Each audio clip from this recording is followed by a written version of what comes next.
welcome to Roll Problems and Sip Solutions. So, this is our second episode, and we are, which is pretty good, We're really excited about it. We're trying to release at least like 2 episodes to get us out there and, let the people know that we are starting a podcast. And wanting to talk to y'all as much as we can so that we can put our opinions out there and listen to y'all's opinions also. So, I guess, it's been like a very long week. So, how was your week? Being that today is Saturday, it's the weekend. How did your week go? I know you celebrated an anniversary, a wedding anniversary, a year of marriage last week. So, how was that? We had went to Hall's Chop House. It was really good. It was very expensive. The food there was okay. The atmosphere was better than the food, to be honest with you. Okay. Like, because it's in like downtown Greenville, over near the bridge and the water and everything.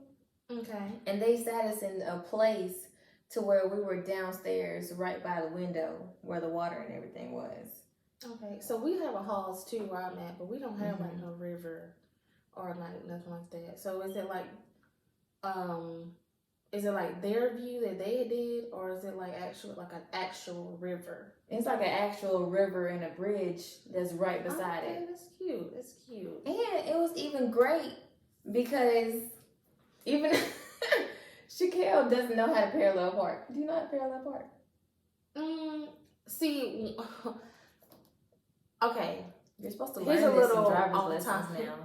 Here's a little off-topic thing. So, me learning how to parallel park wasn't as much as a thing because, honestly, I feel like they made it to where you didn't have to struggle to parallel park. Like, they made it to where it was easy for you to parallel park.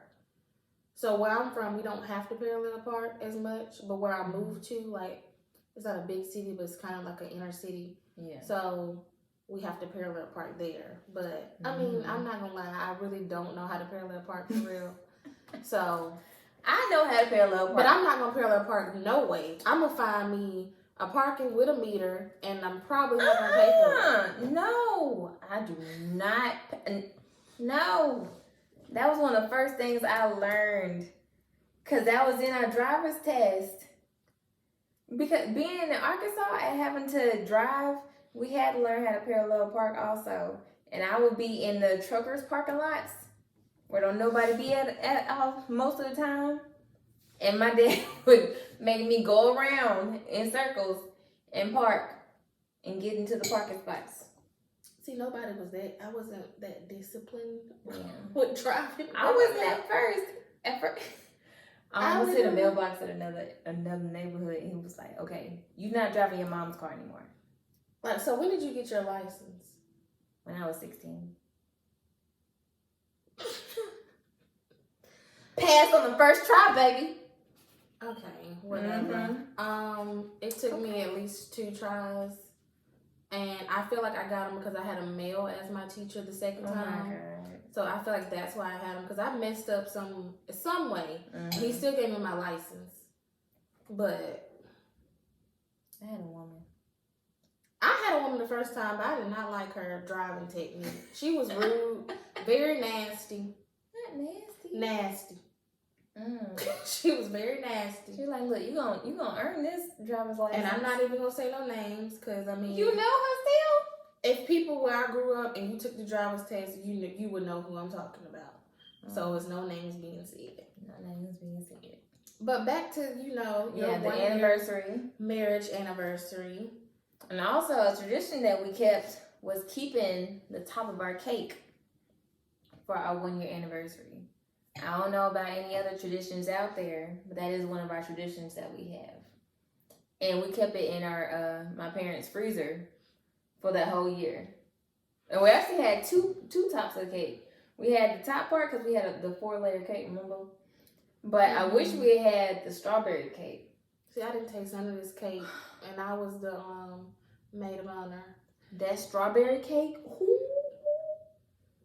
I didn't even know y'all had different flavors in the cake. It was only one because the to get more tiers, that strawberry flavor, we would have had to pay more, and I didn't want to do that. It was already $1,000. And I never knew that you had to keep your wedding cake. I mean, I'm not married, of course, but I never knew you had to keep your wedding cake for a year. So what does that mean? I think it's really just like, you know how people renew their vows and everything? I feel like that was another renewal of us having our 1 year of marriage. Okay. So, since we're on the topic,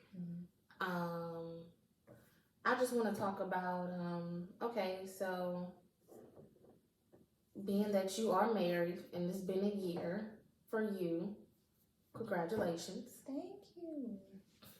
I have a question when it comes to marriage, and this is a post I seen on social media, well, Instagram, and it kind of, you know, it was like one of those thinking emojis of that.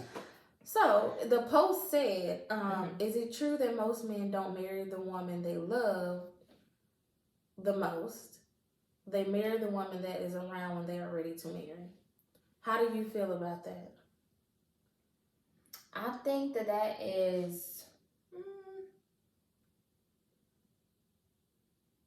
in the middle. I could see where they're going with that, but I don't think that's all the way true for everybody. Yeah. I feel like that is pretty much saying the woman they love the most is the one they lost. The one that they fucked up on.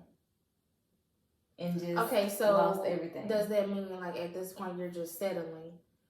Because you can't have her. Yeah, you're settling because right now, like you just said, you can't have her. You did have her, and then you fucked up. Messed up. And now that you can't have her, it's like, okay, the woman you're with, you know she's probably a good woman. Right. So at the same time, it's kind of like selling and using at the same time, I feel like. I feel like you're settling and you're also using her. Because is that what it means to, like, okay, maybe she could possibly be like a trophy wife?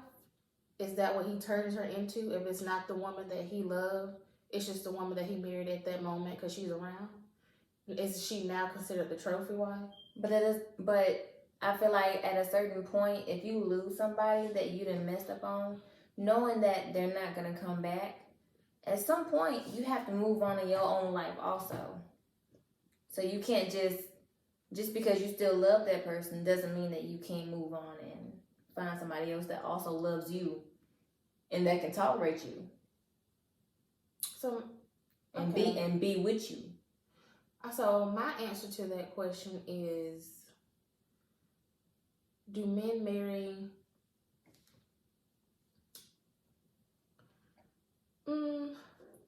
My answer is the truth that most men don't marry the woman they love, they marry the woman that is around. I think that is somewhat true.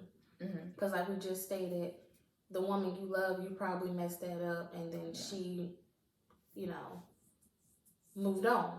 And you had to move on because she moved on. Exactly. So I feel like the woman that does come around, she loves you more than you love her. So you don't want to hurt her feelings in the aspect of, okay, I know she wants to be with me, but I'm not fully in this, but I know she's a good person. And to me, I feel like that's selfish. But that's only like just don't marry at all. So you would not marry at all, never try to find love again, because you can never find the one person that you. But there's always somebody for somebody. So somebody knew that wasn't gonna work out. God knew that wasn't gonna work out with them. You was gonna mess it up. Okay, but is God in the center? He should be, to make it happen. That's what also messes up a lot of relationships. When God's not in the middle of it, when you playing around or they playing around, and then all of a sudden you mess up, that's because you doing something wrong. You not putting something in the balance of y'all's relationship.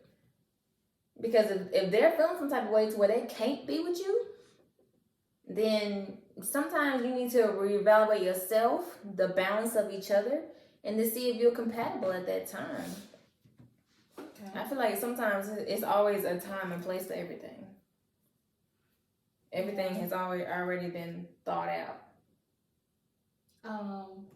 Okay, I can understand that, but I do feel like it's a bit selfish. I do feel like that's kind of like you're lingering somebody on. You're breadcrumbing somebody almost, in a sense of making them think this is, you want to be with me, but you really don't. You're just settling for me because you know I'm a good person. So then that raises the question of, do you think that somebody can only love one person? No, but I don't feel like you can only love one person, because I'm pretty sure like you love your parents, you love your siblings, you love your friends, you love etc. But when it comes to, I feel like a romantic type of love, I don't feel like you can just love one person. You may love that person, but you may be in love with this person. So there's a difference from loving a person and then being in love with the person. But also falling out of love and in love with someone else. Yeah. So like that's why I take distance. So that's where with that question, I feel like they probably, when it says you can't marry the one you love, it's the fact that other person fell out of love with you. Yeah. So not saying that you don't love the person that's in front of you right now, because you love that person, of course, if you're willing to marry that person. You got to have some type of affection or companionship or some type of feeling towards that person. Yeah. Doesn't mean you're in love with them. True. Is it right? I don't think so. I don't think how you said it was right. No. But I'm saying that people can fall in and out of love. But if they're doing it in a selfish way to where they are just trying to get from under another, you get, to get over someone else, you get under someone else. That instance, that's the selfish part. It's a typical thing. Yeah. But that's not always the mature thing to do. No. Not at all. So, and I mean, I'm only asking these questions because, like I said, I'm not married. You are, like you celebrated a year. So I also seen another post on social media, and the post said, my fiance wants to have a wedding and I don't. I want a small ceremony. She wants us to use the $16,000 that I have saved up for our home and for emergency funds. I already spent $3,000 on the ring she wanted, and that was from my savings. We can't seem to come to a compromise. I'm willing to spend $5,000 on the wedding, and she says that's not enough. What can I do? And this is an advice from, what advice would you give this man? Communication. That is a real talk with each other, and budgeting and writing everything down. Me and Shaquille had so many pages of our budgets and our accounts together and separate, of what I can pay for and what he can pay for. But we also had help, so we did spend a lot on the wedding. It was a lot. It was probably around $20,000 for everything. Our parents helped. Not giving prices. Okay, our parents helped. It was just okay. Not throwing out numbers. Throwing out just a little bit. But it was, I would just say communication. Is she needs to understand and compromise with things. $16,000 and $20,000 is excessive. You don't need to at all. Like I've had friends and seen posts where the woman that spent $500 on hers. So what advice would you give him? Because he said he saved up $16,000 for a home, and those are for his emergency funds. Keep that. But he's also saying he already spent the $3,000 on the ring from the $16,000. I'm assuming that was from savings, because I'm guessing your savings and your emergency funds are the same thing, or it could be two different funds. Yeah, it could be two different funds. So where he has and it says they can't seem to compromise, so he's willing to spend $5,000. So I think my question is, what is the $16,000 going to? Like, has it been written down? It needs to be going to that house. Because I'm saying, as far as for the woman, like, what is she seeing the $16,000 going towards for the wedding that she's planned out for $16,000? Is what I'm saying. Like, does she have, okay, is it for this, the caterer, the dress she wants, the food? It's all of that. It's all of that. But I mean, I feel like a $5,000 wedding. It's so expensive. It is. It's reasonable. You gotta look DIYs, okay? Restaurants that cater. You ain't gotta find a private caterer and all type of stuff like that. Mutt's barbecue. We should have went with them. I'm sorry. Sorry to my caterer. But I should have went with Mutt's barbecue. The chicken was dry. It was. I'm going everything. And what other sides did we have? Was it green? The ham was messed up. The green beans was the only good thing. And you take them out the can and nuke them. My stuff was cold. You took them out the can and nuke them. So the chicken was very much dry. Did we have macaroni and cheese? I think I did, but I don't think Shakira did. So they only gave certain people macaroni and cheese. Okay. They was rationing it out. All right. You know, because I only got like a little piece of it. That ain't even. Like, it can be expensive, but it does not have to be. It does not have to be. Yeah. I would just be I feel like she's had this fairy tale wedding in her head. So I feel like that's just what she wants. All it is. And I feel like every woman wants that, of course. They do. But then you realize. I understand the aspect of, like, me personally, I would just get the home. Mm-hmm. I mean, because I really just don't care about the wedding as much, far as, like, the actual marriage, I guess. Right. Like I said, I'm not married. But I wouldn't, like, of course, I would want my dress to be a certain way, bridesmaids look a certain way. But I don't think it has to be $16,000 worth. It does not. If we're saving that to have a home. I was just being excessive. We did get our home, but it was 8 months. Yes. It was 8 months after the wedding. And we were saving up like crazy. We got it during COVID, so everything was very cheap. So to us, it was something that we saved for, and then we also had help still. Like, even though it was $20,000, we put in maybe like around $5,000 each, $6,000 each. Just me and Shaquille. So it was something that everything was planned out for, and we had enough time to save, because we saved for what? I told y'all very early, like a year and a half, almost. Yeah, I feel like when he proposed, I feel like maybe like a month after. I think that's the next question I have too. Like a month after, I think y'all start saving. Mm-hmm. So what does the day matter to you? Like when you're proposed to, like was that a good day to propose on Thanksgiving, or like do you think it could have been like your own special day? No, I think it was still a good time because everybody was already together. Or like people were already, family was already there. So it was really just a time of, I knew he was going to marry me. Okay, bitch. I did. Okay. Look. No, I knew he was going to marry me. I knew he was. I'm not giving you an Oscar. That was an Oscar actress line. I knew he was going to marry me. I did. Because I am not Tyler Perry. We have been talking about it. I feel like with him, he likes to plan things. I'm not saying we planned him proposing to me. Okay, but you gave him a grace period, though. I did. And he stuck to it.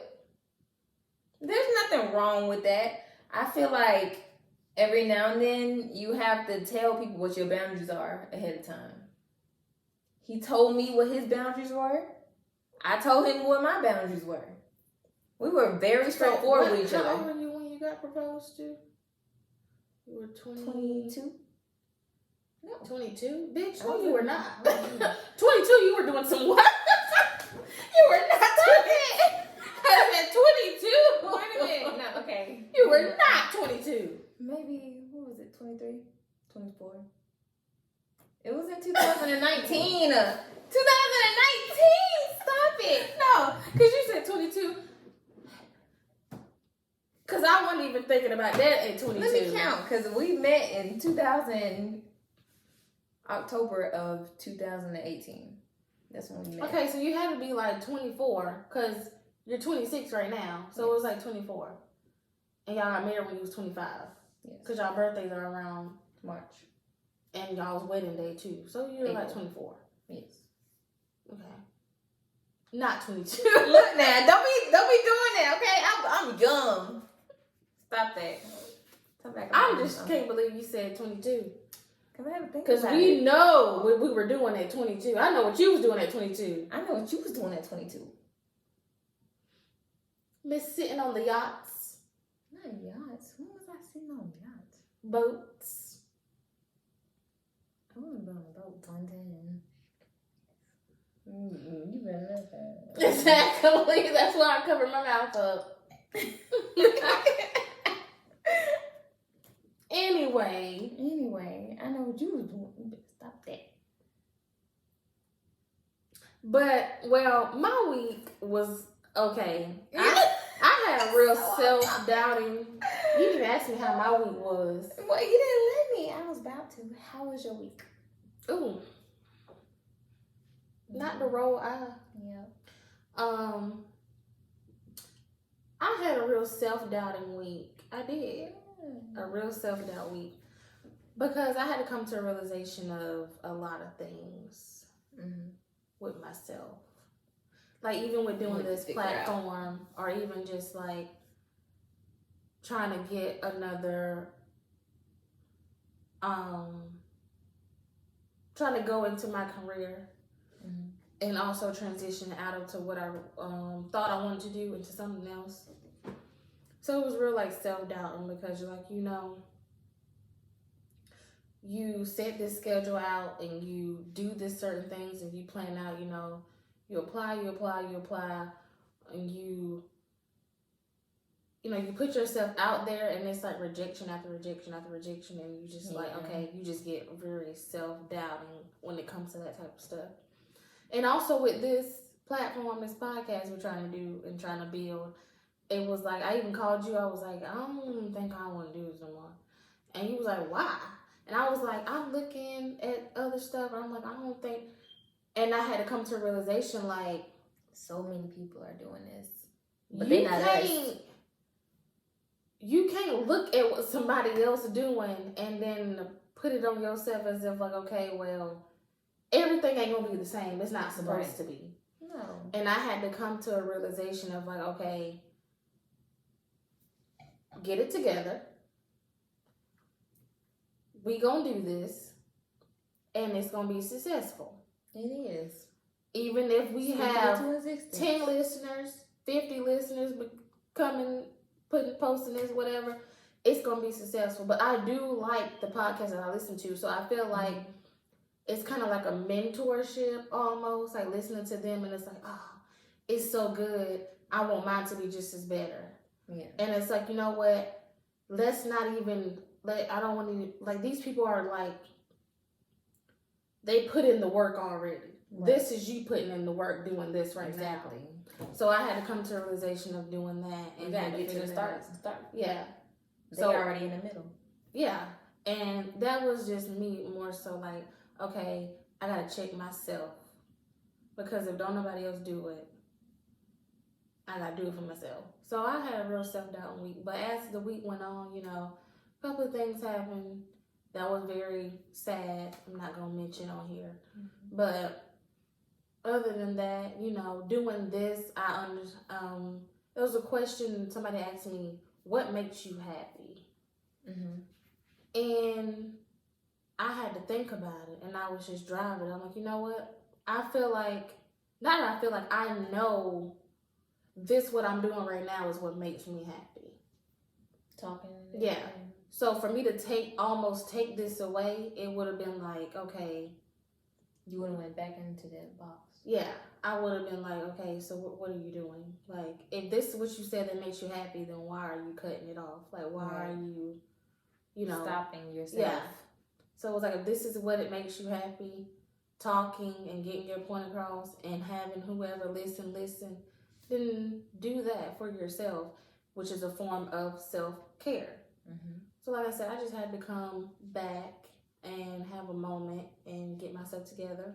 That's good. I'm glad you had your moment of realization. Yes. You as that girl. Because it was, okay, trying to be. You are. I gotta get my hair done first. I got my little natural girl. hair. Natural. Y'all, I did this little bun today. I did not know braiding hair went up to $5. Braiding hair used to be $1. Braiding hair used to be $1 when I used to go to the when my aunt used to braid my hair. Braiding hair was $1 a pack. When's the last time you went to the braiding hair store? Because I have not seen $1.99 hair. But it used to be $1.99 though. When you used to get braids back in the day, braiding hair went up to $5. Why is braiding hair so much? Because all these beauticians braids charging more. Everybody's charging more. Grocery stores charging more. Shoot, edge controlling went up. How the hell? And half of them don't even $10 work. for edge control. Half the edge control, I hate $15. And that's one thing about edge control for me. It's like you never know which one's gonna work for your hair. Right. It flake up. It whatever. Make it all dirty. Probably after this video, this is probably gonna get right. I'm surprised it stayed on. Okay. Usually it would have been curled up by now. It has a little bit at the ends.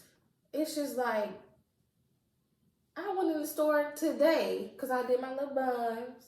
Cute, whatever. I had a time. I was about to be like, I can't come on here looking crazy. I got to do something. But I went in the hair store. I was like, why? I picked one pack of braiding hair. Literally. And I was like, I went to the counter. She was like, oh, it's $5 and something. I said, how much? For braiding hair? Mm-hmm. I can just go get me a sew-in.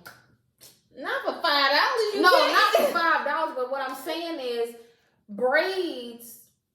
When you get braids, it's like if they're braids. Yeah. Like braids are cute, of course, but I'm like, but it's braids, you know. Girl. But I'm like, I can go. Ain't nothing reasonable no more.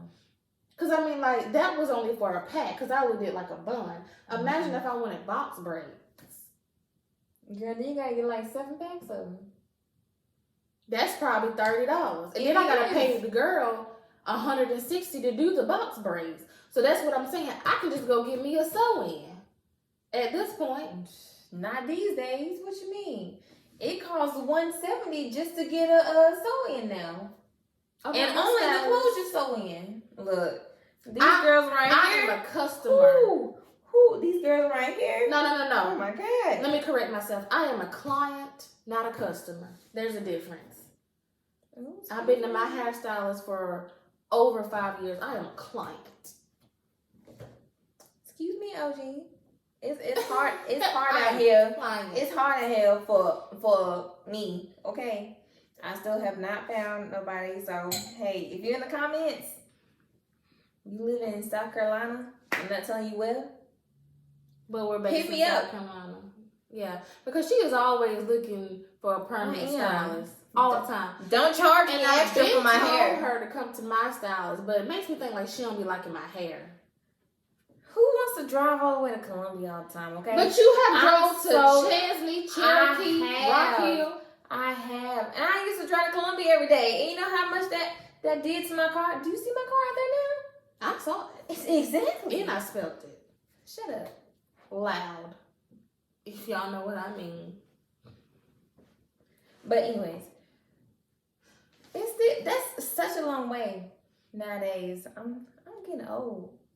You keep on calling me old. I'm getting old, my driving. I have not called you I don't even drive anymore. Since I got a husband, I don't even But drive you anymore. work from home. That's why you don't drive. No.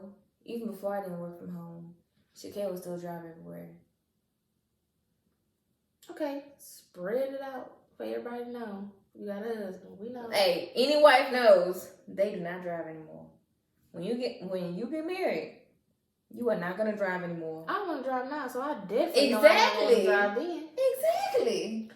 So, going back to the beauty supply store, I feel like beauty supply stores are just like grocery shopping. Like you can just pick up whatever you need for your hair. So like I said, I was in a beauty supply store today, and I noticed that they have the edges on display. For real. And I looked at them and I was like, I don't know how I feel about this. I don't know how I feel about having edges in the beauty supply store. How do you feel about that? Like, sticking edges on your face right here. It's like, don't you gotta place them a certain way to make them actually look like they're your edges? And dab the towel on there and everything. So you want to tattoo the edges. That's like what people do with the eyebrows, though. You know when people used to like have a little tattoo eyebrows?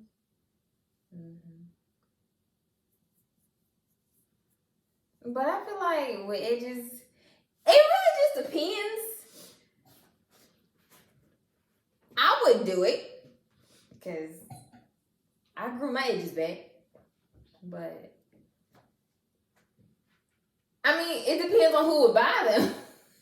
People that don't have edges. Exactly. No offense to people that don't have edges, but those are people that buy them. Well, then what's wrong with that? I mean, like I tattoo on anything else. I guess there can be like a sense of, okay, well, you put weave in, or you sew weave in your hair, or you glue. But I also feel like that's sewing something, you know? Mm-hmm. That's like, okay, I can cut it, take it out. I feel like with the edges, you gotta, why am I wiping off my edges? I don't want to wipe my edges off. I want to keep them. I feel like now sometimes people are just people just want to feel beautiful at that point. And sometimes edges make you feel beautiful. To some people. I just want to know, like, sometimes people want a full face. When you do them, they gotta be placed a certain way. So how are you placing the edges on your hair though? Because then you gotta have two different ones. And then what about this part though? There's two strips. I saw it. There's like one for the left, one for the right, left, whatever. And then what if one gets like sideways? That's what I'm saying. Like, then you would have to wipe it all over again. Are edges? Is it stuck on? Are the purchasing of edges necessary?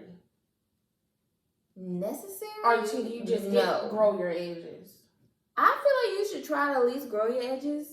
But if you can't, then that's what it should be for. You know, like when with Medicare, sometimes with women that have cancer and everything, they supply wigs. Maybe that should be only a part of certain things. Okay. I just still don't like the edge thing. And I also feel like maybe it could also be the same with the weave thing. I know a lot of people don't like weaves. Mm-hmm. Especially black men. No. Stop it.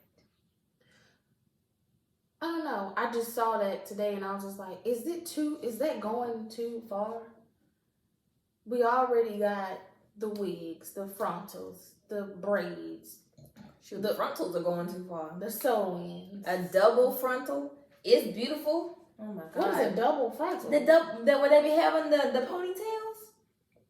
Where they be doing the back of the edges, the back of your head, and they be doing right here. And they put it up in the ponytail? That's a double frontal? Yes, it's a double frontal ponytail. I never knew that's what it was called. I just thought it was like a frontal ponytail. I never knew it was a double frontal. There is a frontal ponytail. Oh, so they do but now front and then they do the back. And then they'll do the back too. Okay. And it's like that's a lot. Boy, it seems like a lot to have to wrap the back of your head and the front of your head. I can't even take care of the front of my head. Yeah, because I sent my stylist one of those pictures one time. She was like, I think that's a frontal. I was like, oh, okay. because I wanted to give me a ponytail.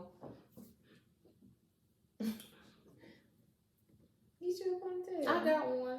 You did. I have one, but I'm ready to get my sew-in back. I'm ready to listen. I need to Get let my hair breathe for a little bit. Let your hair breathe. My hair is breathing right now. It is. And I'm ready to get it. I'm ready to. Listen, my birthday coming up. So your girlfriend to be out here about to be 26. Oh, you so old. So yes, I need my hair done. But yeah, the edges, I feel like I'm on the fence with it. It really just depends. I don't like it. I don't. As long as they ain't going you overboard can correct me with if them. I'm wrong. And I feel like some do go overboard. Mm-hmm. I really do. But it's like, can you tell that they're not your edges? I guess it depends. Like I said, it depends on how you place them. Yeah. Because I don't know, like, I don't know. Because it's just like, you know, like when men. I guess it's like getting tattoos. Yeah, I feel like it's when men and when they get that hairspray right there, when they get that chalk around, and then they got that black spray. I feel like it's gonna be like that. I feel like men get that when they hit 40. Boy, probably 30. 30. What is that? Beijing? What is it called? I think it's called like Beijing or something. Yeah, correct me if I'm wrong. It's something like that. Yeah. It's something like that. But I know that's what like they be trying to do our eyebrows and makeup. You know, I used to like. You've been having on makeup for years. Okay, let me wipe off your that's when your taper cut. That's when when men get their hair cut and they look too good. Yeah. That's how you know, like, it okay, be too chalked out. You got some extra shit done. You got some powder right there. Okay. That's what we right. Like they be telling us, we better go swimming real quick. Melt all that stuff off your face. Take that ass swimming. But I also feel like we need like some black-owned beauty supply stores. I don't really do. Like all of them are like, you know, people who are overseas.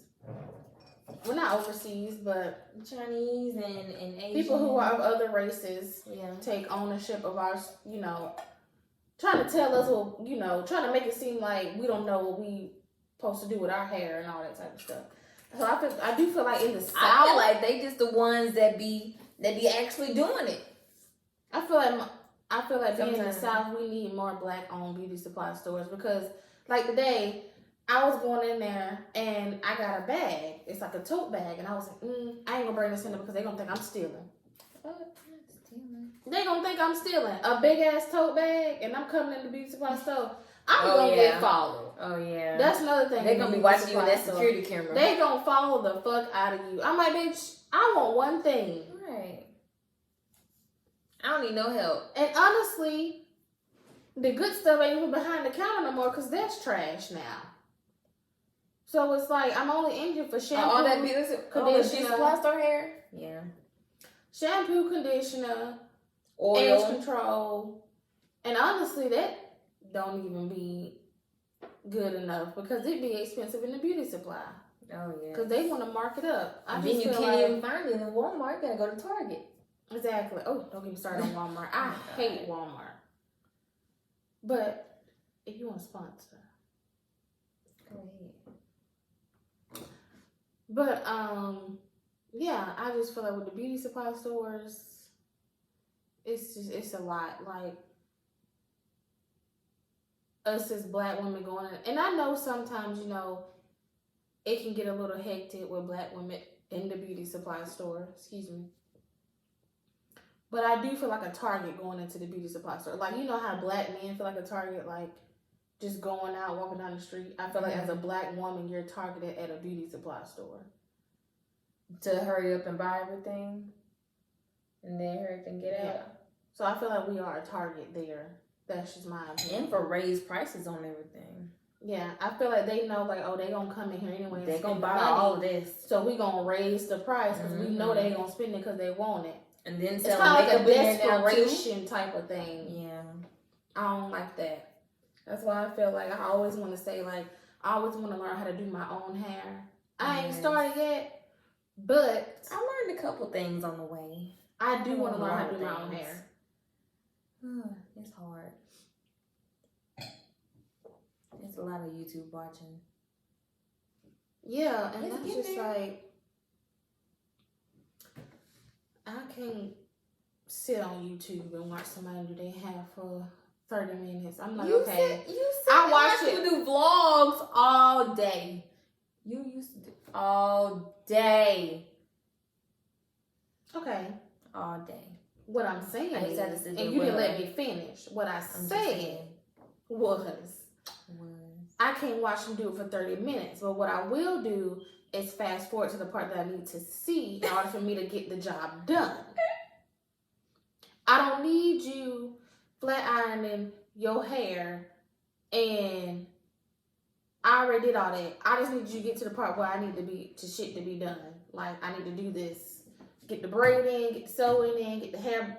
No, that's what I need to see. I don't need to see 10 minutes of you flat ironing your own hair. Sometimes that matters, because that taught me how to get, instead of doing the flat iron, to get a pressing comb instead. Straight and comb? Mm-hmm. Pressing comb. Like when our moms used to press our hair in the kitchen. Why is it called a pressing comb and not call it a straightening comb? Like, because you gotta press it against the towel because it's so hot. Okay. And then I guess I call it straightening comb because it just straightens your hair. Mm-hmm. That's what we thought perms did. We thought. Perms, take out your hair. Get away from this creamy crack. Get away from the creamy crack. I tell my mama every day, I'm sorry. I know women with relaxers can have healthy hair, but some don't. And it's because of the creamy crack. And they need to realize that. And that's all I'm going to say about that. Viewer discretion is advised. I'm going to just say. Because you done said relaxers. Because you done said creamy. And I know it's called creamy crack. But I don't know how some people going to feel about that terminology. I'm all for the natural, I'm sorry. Where did creamy crack come from? Because it looks like it's the color of crack and it's creamy. Like cream cheese. How do you know what crack look like? You don't watch all these TV shows? No. Oh, so you don't watch TV? Because you be watching vlogs on YouTube all day. I don't watch vlogs all day. Yes, you do. I start watching podcasts. I watch Law and Order all day.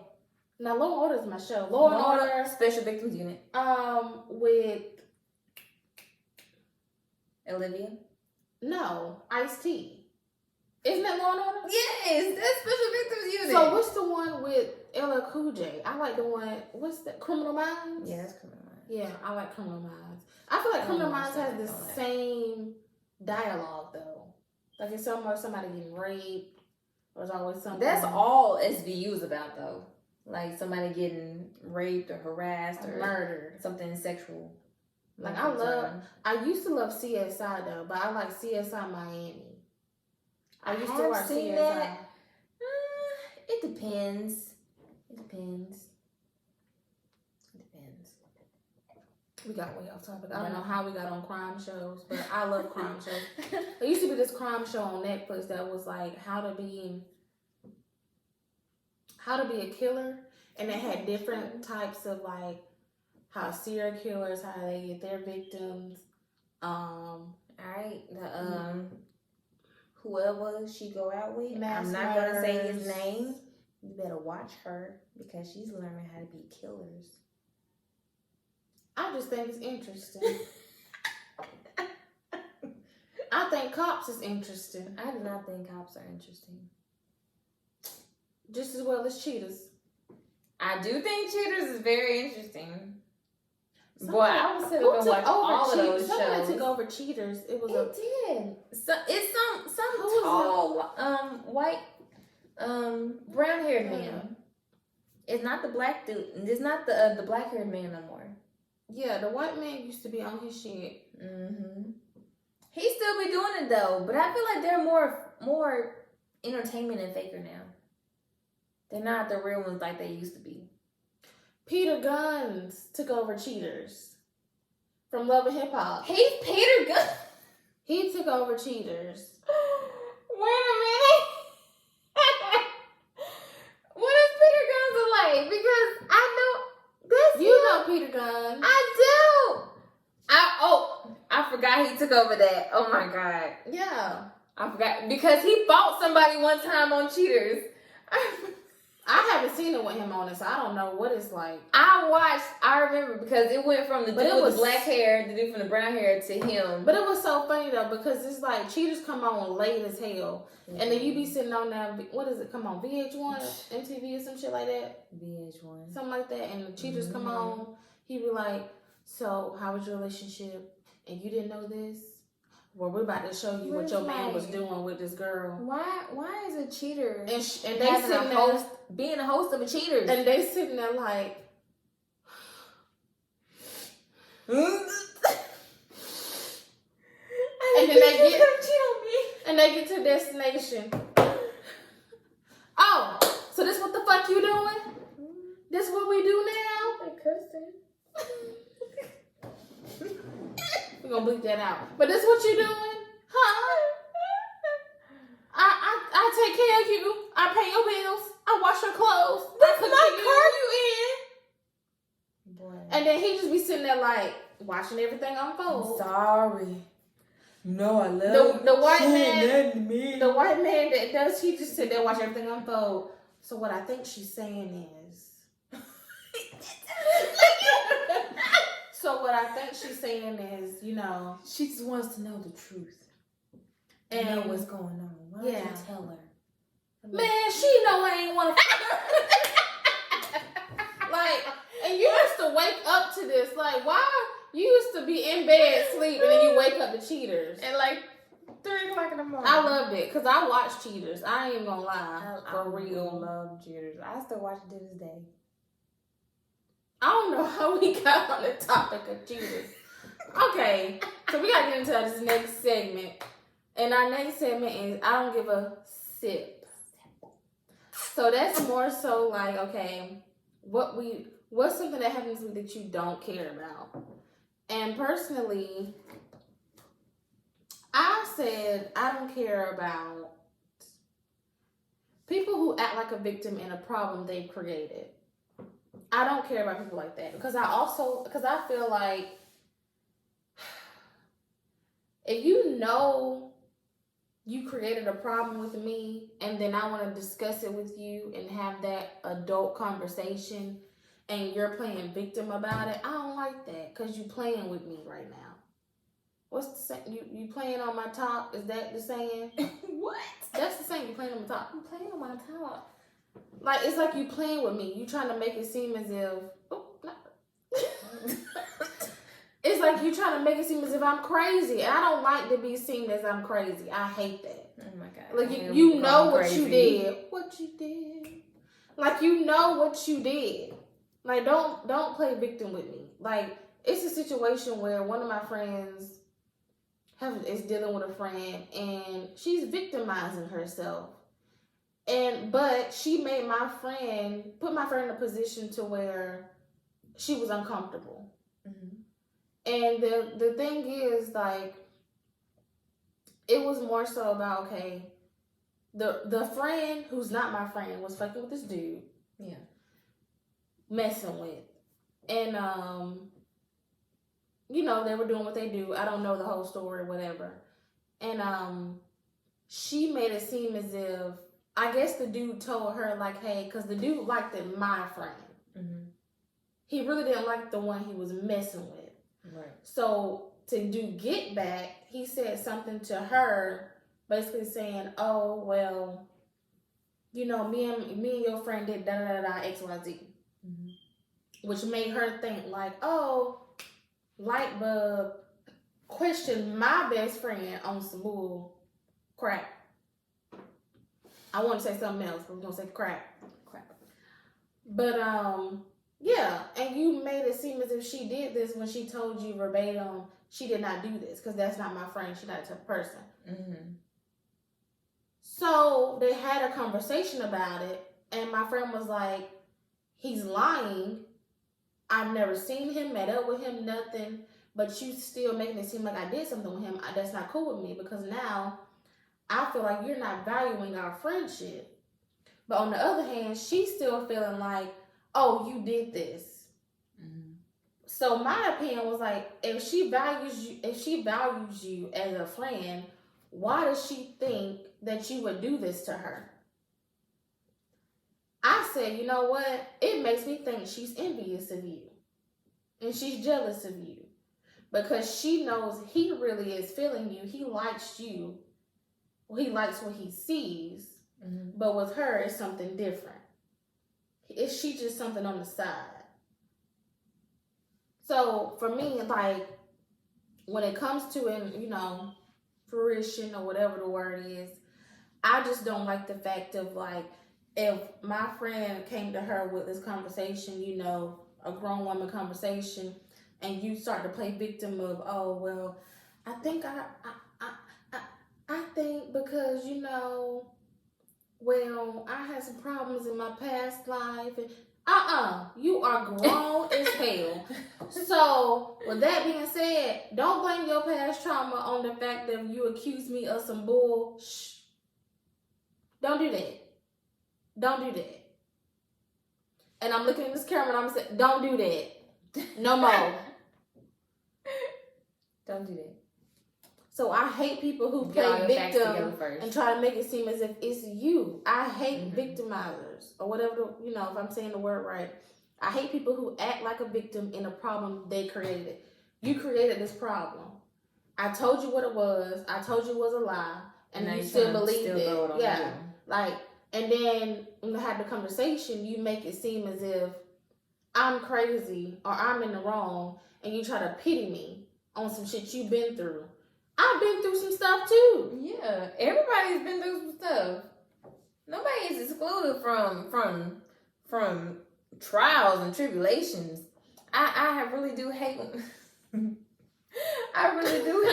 That's me, Pat. Can you pick me up? I really do hate when people don't take accountability for the actions that they have. I'm not stopping you from doing anything. No, but verse that. And also, yeah, it was only a little bit left. If that's happening like that, because I have had some type of that situation, and what you do to solve that, put them all together. Okay. Look, you want to answer? And that's what happened in the situation. Mm-hmm. My best friend got everybody together, and she talked to everybody. And then the dude, he apologized for what he said, but that's not like my friend. But he admitted he lying? He admitted it. But my friend still don't mess with him on that. Like, she, even if you admitted it, it's like, okay, all lines are drawn. I still don't want to talk to you. Yeah. Fuck with you, whatever. Yeah, not after lying. But at the same sense, she still feels as if she's wrong or feels some type of way towards the other friend. My friend, yes. And it's like, if we all had a conversation, why do you still feel this way? Like, okay, boom, what it like, is, you know call the feelings. Your feelings is up in there. He got you feeling some type of way. So he manipulating you. That's what it is. It's manipulation. Because he knew you would come back. You are... That's the word. But I don't want to put it on camera. But y'all know what it is. When you messing with a dude and he ain't really feeling you, but you like him, y'all know what the word is. Comment below. But I feel like that was the situation. And I just don't like that. So you know what? I don't like her. Because you done put my best friend in a situation to where, you know what?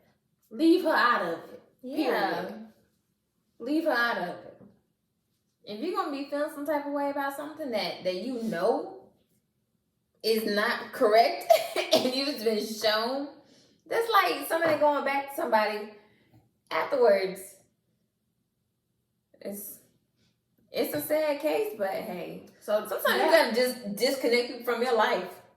And that's what I'm saying. What like, I feel like you gotta cut her off because at the same time, it's like there's a respect factor, and you crossed it. And that's why I said you don't want people that's envious of you in your circle. Yeah. Because those are the people that keep you closer. Is keep your friends close and keep your enemies closer. Mm-hmm. And I feel like she sees my friend as an enemy, and I don't like that. Hey. But like I said, my friend is her own person, so she gonna do what she gonna do. But she know what it is. She know what it is. That's all it is. Let her know. But to that other friend, it's up there. I don't like it either. I don't like it either. I don't like it either. Period. Okay. Who you think you is? Period. Go sit down somewhere. Sit down. Have several seats. Several. So that's what I don't care for this week. What's your I don't care for? I think my I don't give a sip is people who make themselves more of the subject than who is actually about. So attention seekers. Attention seekers. Oh my gosh. I know sometimes everybody needs attention. Everybody needs love. All type of stuff like that. When you're 6. You still need love. I still need love. There's a different type of attention. It is. But I feel like with those certain ones, those are the ones that know is your spotlight. And intentionally try to put themselves in front of you. To honestly, show that they're there. I feel like the loudest person in the room is the attention seeker. If you feel like you need attention all the time, something's going on within you that you need to work on. Now you can't. That's why they got all these therapy sites out here. Yeah. You know, they have a lot of them. I used to want to be a therapist. I thought I did too. I wanted to minor in psychology. I did minor in psychology. They don't really teach me that. I didn't get too far into that. Because I wasn't. Because it takes so long. It takes so long.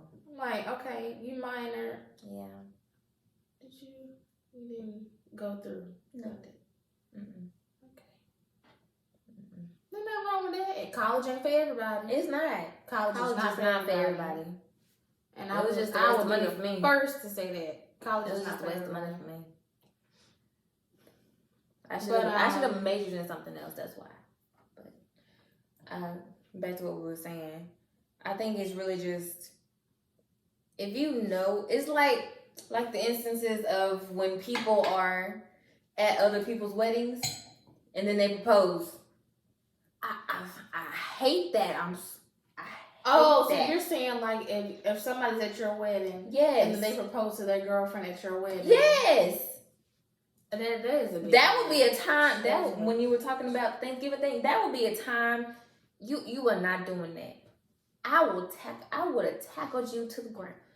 Because it kind of takes it takes everything off of you off as of the a marriage bride. Of us. It's not even just me. It's really just me and Shaquille. Everything that we paid for. Did somebody propose at your wedding? Hell no. I didn't see that. That did not happen. I said I didn't see that. But I saw in so many marriage chats that they were saying, some people were saying that that's okay. I feel like that's okay if they have a conversation with the bride and the bride says I don't think it's okay because I feel like you could have any other day to do that. Exactly. So why pick today on my wedding day to propose to your person on my day? I got a suit on already. Let me go ahead and get down on my knees. I don't like that. What? No. You could have picked you could have picked yesterday. The day afterwards, when y'all all. That would just upset me. Yeah, that's a bit much. But like you said about the attention seekers, I hate attention seekers. I feel like they're the loudest ones. I want to be the loudest ones. They want to be heard. And most of them are the ones who don't really have real friends or real people in their corner to tell them that they're an attention seeker. So that's why they are the way they are. I get you. That's why they are the way they are. Because if you ain't got real people behind you to tell you, hey, You need to sit your ass down. And there it is. And there it is. You ain't got real people behind you to tell you what it really is. Because everybody at least gotta have that one that'll be like, look. They'll look in your eyes. Stop it. And it's like, I don't even like being around attention seekers because it's like, let's say if we going out, if I'm going out with my friends, I just want it to be chill, cool, we hanging out, whatever. I don't want it to be attention drawn or everybody looking at us. Or we gotta have all. Oh my God. Like, I'm gonna draw attention from me just sitting here looking how I'm looking. I just want to dance and drink on my like that's the attention I'm gonna draw. That's how me and my friends are. We don't have and to of course catch going it. out with us as well. Mm-hmm. That's the attention I want to draw. Just me being myself. I don't need to be out there seeking attention, doing all that. So to the attention seekers, stop it. Calm down. We see you. I don't. You gotta say you see everybody. You don't scan the room. I scan the room. I see you. I might not stay on you, but I see you. I see you. Calm down. Everybody can get seen. Everybody can get seen. I feel like they can. Everybody can get seen. But that's the attention seekers. You don't want to be an attention seeker. You want to be someone. You want to be the fun girl, of course, but you don't want to be an attention seeker. There's a difference. It is. There's a distinct difference. There's a difference between a fun girl and an attention seeker. Because you can be fun and dance and all that type of stuff and get on the couches. Oh, we done got on couches. We done got on stairs. We done got on higher than other people. Pool tables, couches, whatever. Table, right. That's because I'm having a good time. That doesn't mean I'm seeking attention. But that's when you being loud. You got everybody turning around looking at you for no reason. I feel like a fool. I feel like attention seeking is, let's say we are in a room full of men, and you start picking at your friend about some things or something that she said or something that she, something that you see. And saying it extra loud for no reason. Yeah, I feel like that's attention seeking because had we not been in this room full of men, you wouldn't have said that at all. So it's like, what are you trying to prove at this point? Like why? Why are you doing this? And just like that post that I seen on Facebook, it was like, boy, my bro just tackled me to the ground and showed $12,000 in front of a group of girls. Like, them group of girls gonna take that $12,000 and go spend it on themselves. Get that head, get that bread. Peace out. Like, why did you do that? That was for no reason. That's the show off intentions. Oh my God. Why did you do that? You just made a fool of yourself. And we over here laughing at you taking your money. Easily. That's no, we over here laughing at you taking your money.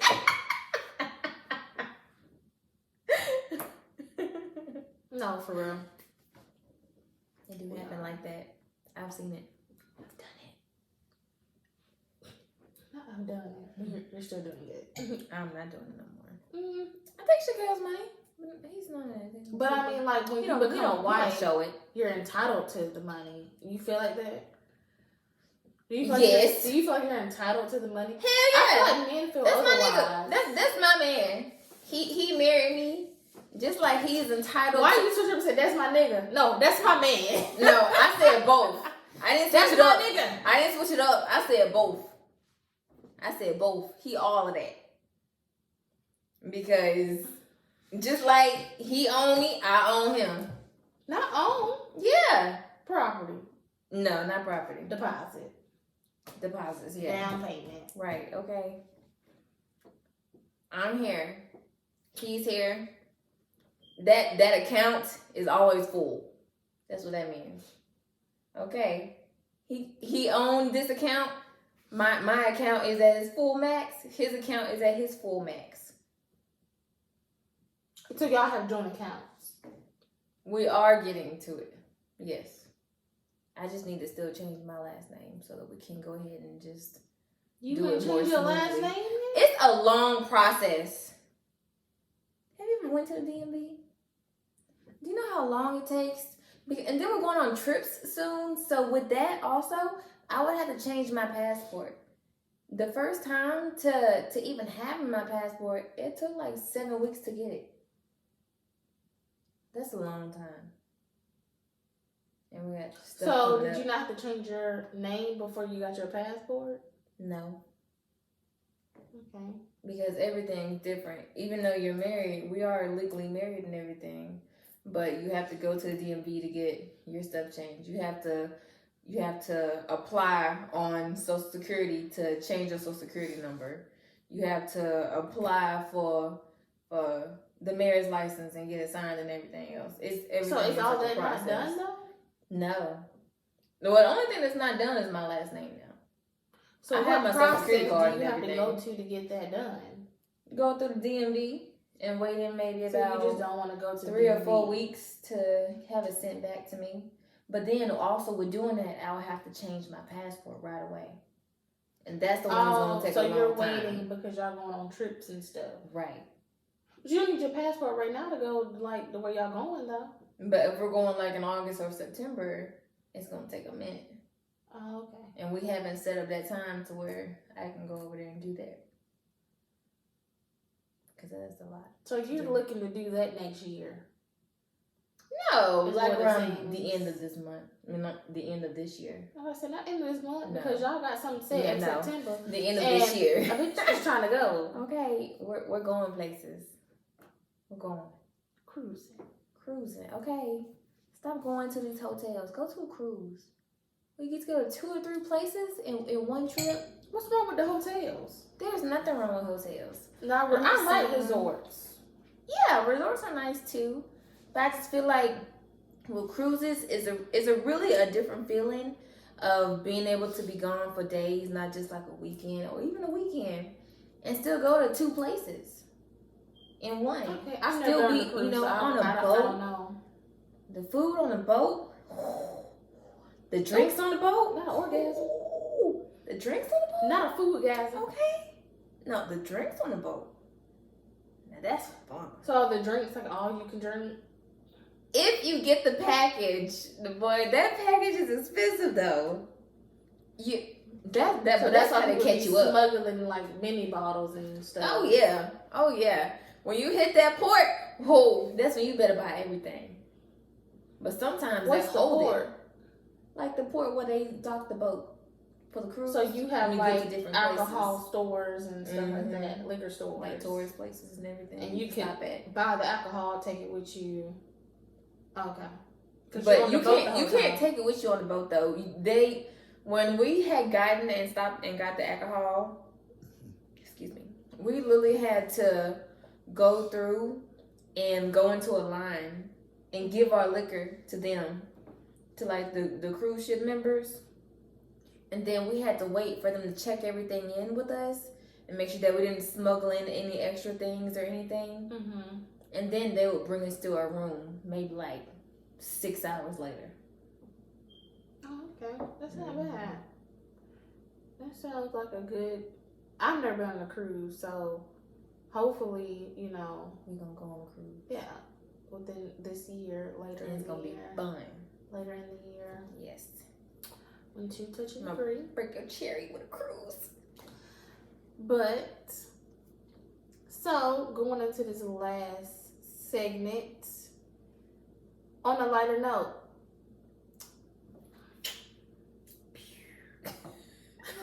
you want the effects though. On a lighter note, we're gonna go into our last segment. So how do you feel on a lighter note? You go first. On a lighter note. On a lighter note, I feel like something that is a problem for me is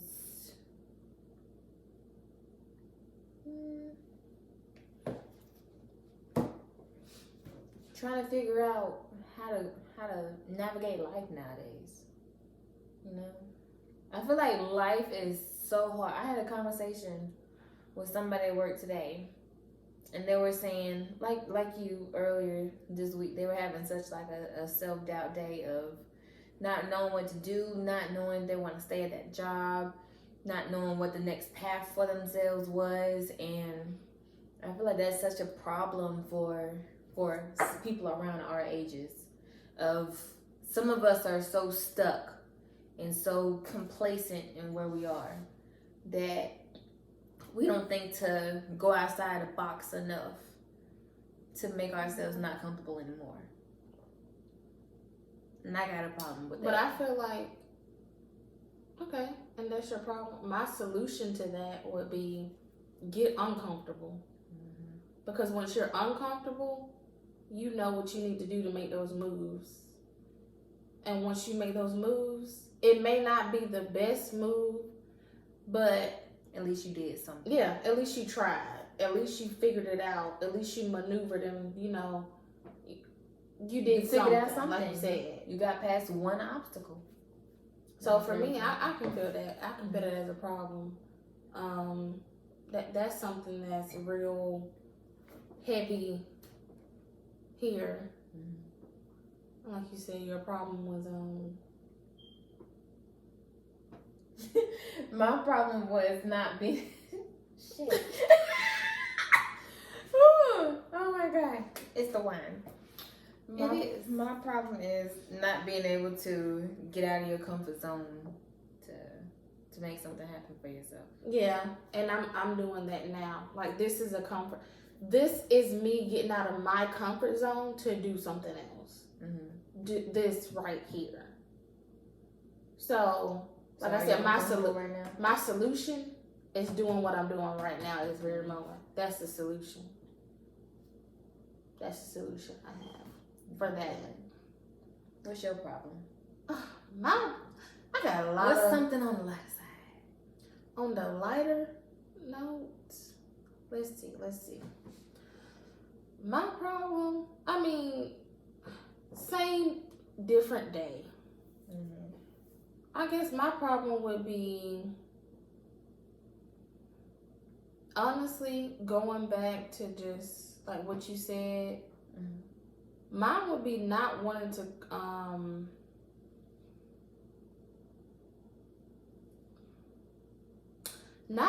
climb up the corporate ladder. And I also feel like people feel like, oh, you come straight out of college, you in your 20s, you got this good job, and you just want to leave. I'm like, but what is it, like, what is it giving me? Like, what is it doing for me, you know? Mm-hmm. Like, I don't want to climb up the corporate ladder. I don't. That's not something I see myself doing. Climbing up the corporate ladder for me is like, it's like a scheduled life. I don't want a scheduled life. I want to build my own schedule. I don't want to have, somebody tell me what to do. You don't want to have a boss forever. Yeah. Mm-hmm. No. No, I don't. So for me, being in corporate and seeing that women that work in corporate for 30 plus years, it's like, okay, it took you 15 to 20 plus years to get to where you're at, and you're still not happy. You're still not happy. Still pushing pennies. Because if you were happy, you would come in here happy, and I can clearly see that you're not. So it's like, why would I want to, at my youth, climb up a corporate ladder just to meet your standards? To meet your standards. No, it's not working for me. I can't do it. I'm not doing it. I will not do it. So that's a problem for me. But the problem is, I feel like they say, oh, you're fresh out of college. Not fresh out, but you some years out of college. And they say that you should just climb this corporate ladder. Quote unquote, certain jobs are supposed to be better for you once you get out of school, which are not. That is not true. I'm not gonna call it out, but I'm just saying, that's not true, and that's a problem for me. I feel like if we go to school for 4 years, I should get out of school and I should have a decent job making decent money. I shouldn't have to jump through hoops to go 2 years of experience, 4 years of experience, 8 years of experience. You just went through 4 years of college. Exactly. Boy, that's it's like, extra how am major. I gonna have a 4-year experience when I just got out of college? That doesn't make any sense. Yeah, that's like with banking. When you try to get into TD Banks and Wells Fargo and all these different places like that, how can I have 2-3 years of banking experience if you're asking for an entry level banking teller? And that's what I don't like, the entry level positions. It's like, why are you asking me for 4+ years of experience for an entry level position? When you said it's entry level. That's the whole point. I'm entering into this career. And you want me to have 4 years of experience? So now you're already counting me out. You suck. Big balls. Like, no, like, for real. Like, that's crazy to me. It is. That's crazy. I had somebody tell me that on the phone one time. And I was like, I know I was so wanting that job. And I was like, I'm such a fast learner. I can learn it so fast. And she was like, but you don't have banking experience. I can't give you this job. You do have a lot of customer service experience, but I can't give you the job because you don't have banking. So what does she mean, like banking? Like you can't do money? Like what? I've done money. Because that's really what banking is. You just really deal with money. Exactly. If you had customer service jobs, you dealt with money. 100% of the time. So that's like what, almost pretty much 3 years of your experience that you're asking me for. That I can't. It's like they can't even say I qualify for, even though I have it. They want you to go through these hoops and loops of getting these certifications and for piss poor wages. But what I do like now is me going on LinkedIn every day. I do see a lot of people saying that this is a problem, and I do see a lot of people speaking out saying like, you know what? Stop telling people they need 4 years to be required for an entry-level position. Stop putting people through 3 interviews and then telling them they didn't get the job. God. That's terrible. Especially and you're driving terrible. To interviews? You're terrible. Oh my God. You're a terrible person. I hate those type of interviews where you go through 2 interviews, a drug test, you gotta go back for a background check to see what your results are. Like then now you gotta pay for background checks. About that drug test. No, it was about the background check for me. Cause now they make you pay for some of those. No, I didn't did that yet. I've had to pay for background checks. That's like for me to put my information. I pay for my transcripts, which is pissing me off too. Yeah. Like, why I gotta pay for my transcripts to get sent to a job? Exactly. I went here for 4 years and I dedicated my life to y'all. They're my transcripts. They're my grades. Why USC? Why do I have to pay for transcripts? And I went to school and I graduated. Why? Tell me why. Why? Why? Why? Seriously. Like, I should not have to pay for transcripts. Oh, this is ridiculous. My job literally asked me, it's like you gotta pay for every job you get. You do. Or like, even though you should stay with the job. You know what? Forget that.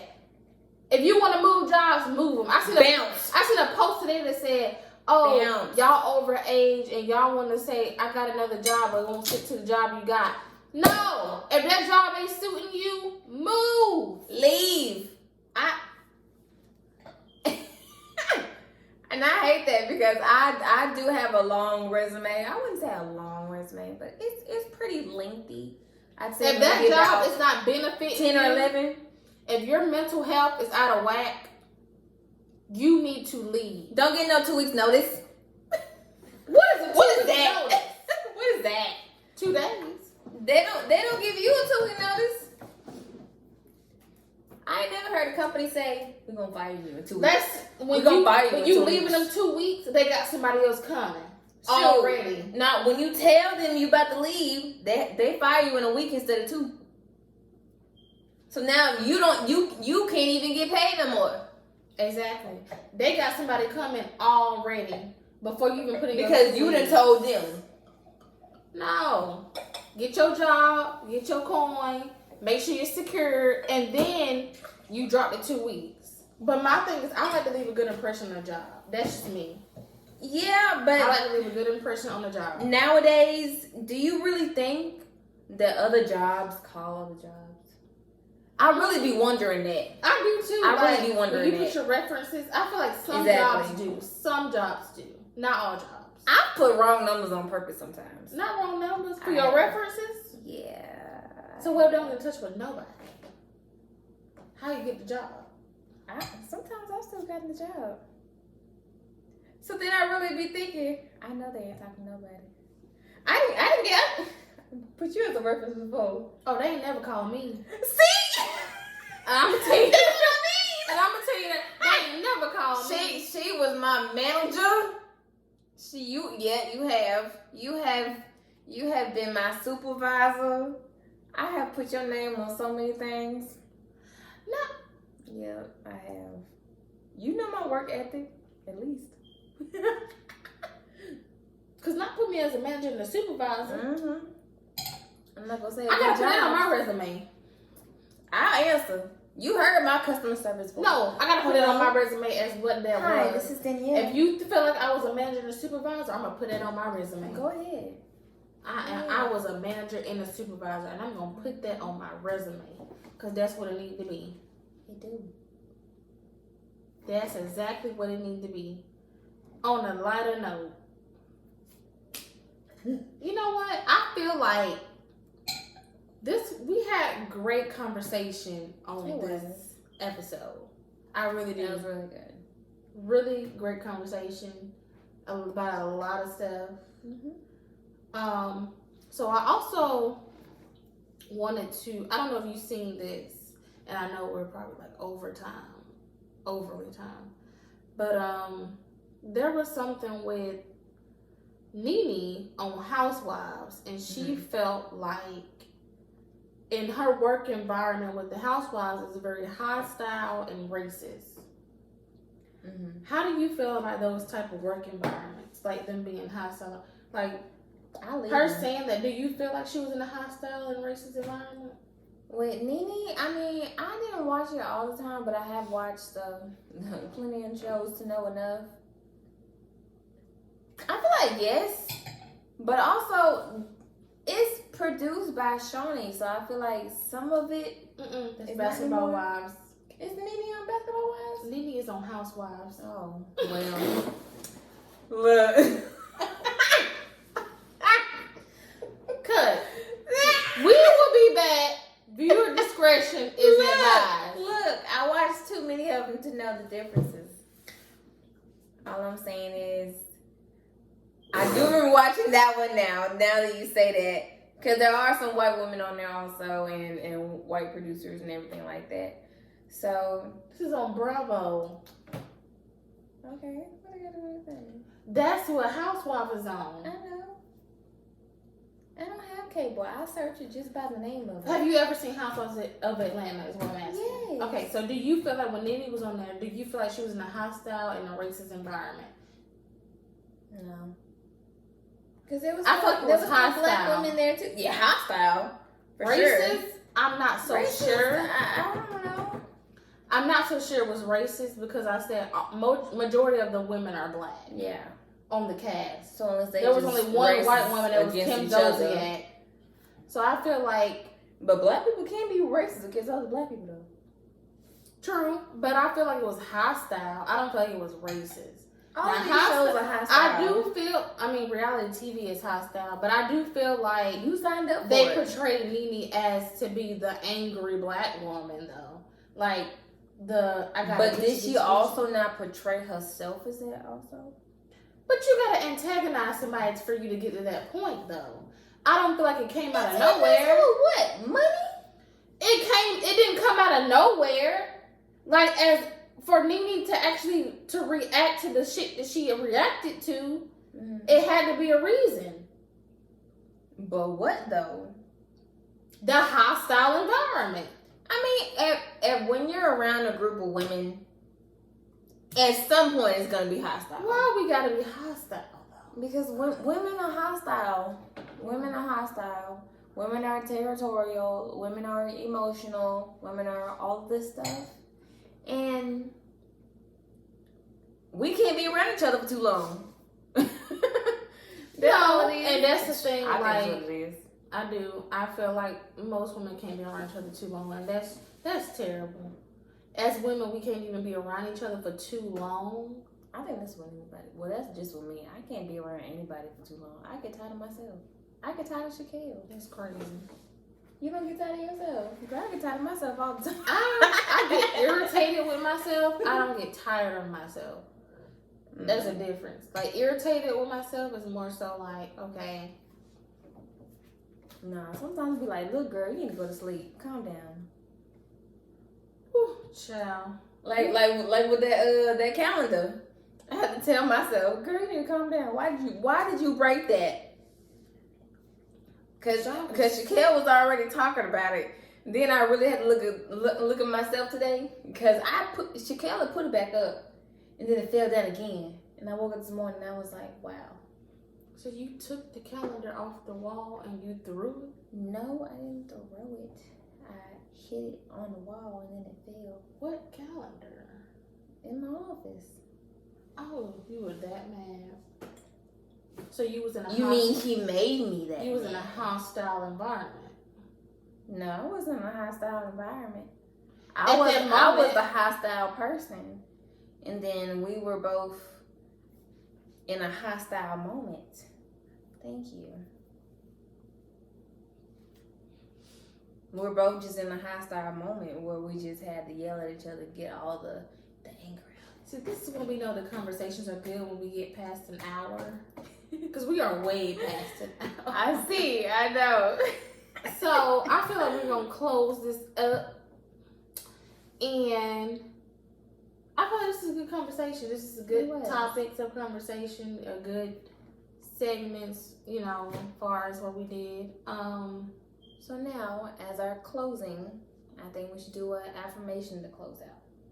An affirmation? Okay, good. But you know we gotta look in each other's eyes. Yeah, you wanna look at my eyes, girl? Don't do that. What you want?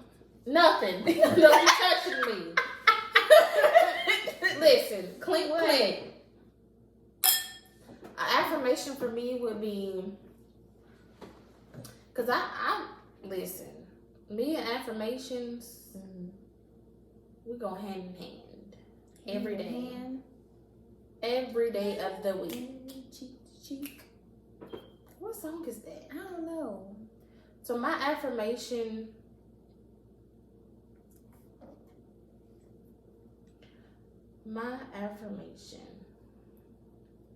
would be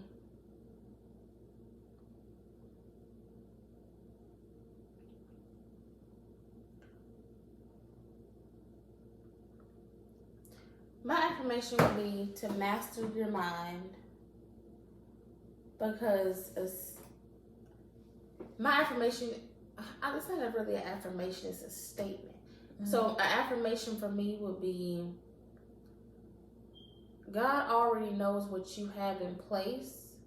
You just have to work for it and do the work. Go after it. So the affirmation for me is like, this will be a successful podcast. And I feel that either going through the self-doubt like I talked about in the beginning, this will be successful. So my affirmation is, this will be a successful podcast. I'm affirming it, I'm claiming it, and that's just that. Okay. I like the affirmation. I think my affirmation is, well, I know. I don't know. Girl. Is just be yourself. You're enough. You are beautiful. You are strong. So is that an affirmation or a master your mind? That's the affirmation. That's a master your mind. How is that a master your mind? Because you're telling somebody to be their self. So it's like, master your mind to be yourself. Do what you need to do. Get the work done. It's not about work at that point. It's really just about being yourself and stop trying to hide behind certain things. Okay. Be who you are. No matter what nobody has to say about it.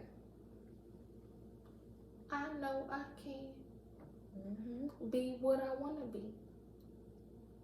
If I work hard at it, nice. I be where I want to be. That's the affirmation. I know I can be what I want to be. Hey. If I work hard at it, I be where be boys and girls. Okay, because we got to close this out. Okay, so this is Rolling Problem. You go ahead. Go ahead. So this is Roll Problems. Receipt Solutions. Comment down below. Subscribe. Like. Comment. Talk to us. See you later. Thank you for tuning in. Look for us on our next episode next week. Boom.